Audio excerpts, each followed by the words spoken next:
souvent, on est resté sur le côté souvent. Moi, en tant que recruteur, je cherche le moulin pour l'œuvre.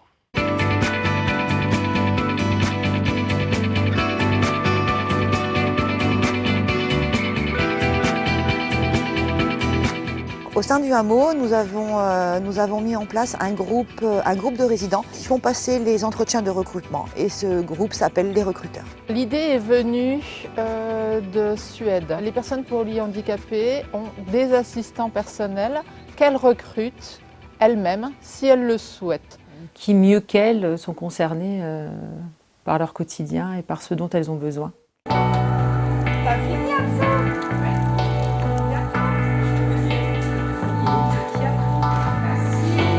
Nous nous sommes rapprochés d'un cabinet en ressources humaines. Ce cabinet donc, a entamé une formation avec pour objectif d'apprendre aux personnes comment on accueille un candidat, comment on recherche une aptitude, comment on recherche des compétences. Donc maintenant, on va passer à la fiche de préparation de l'entretien de recrutement. C'est bon pour vous ? Donc, ce qu'on va faire dans un premier temps, là, on a lu l'annonce, on ne l'a pas, bien entendu, mais on a lu la fiche de poste, le CV, la lettre de motivation.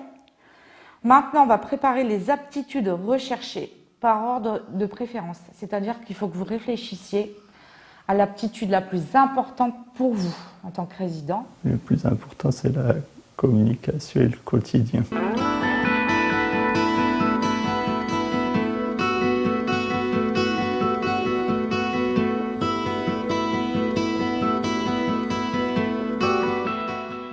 Ils vont rechercher pour un aide-soignant une personne qui est douce.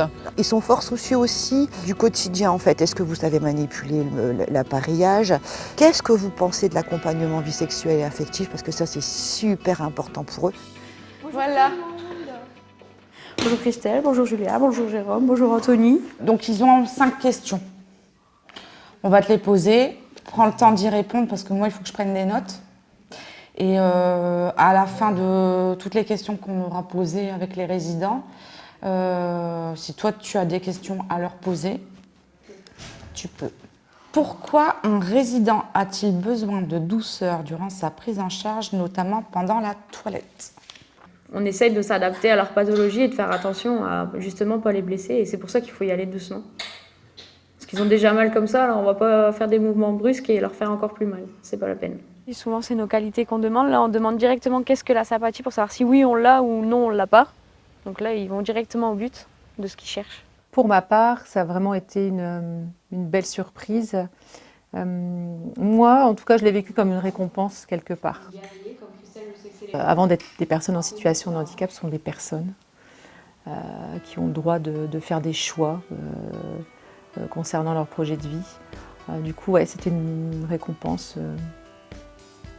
Un cadeau. Donc j'étais très émue.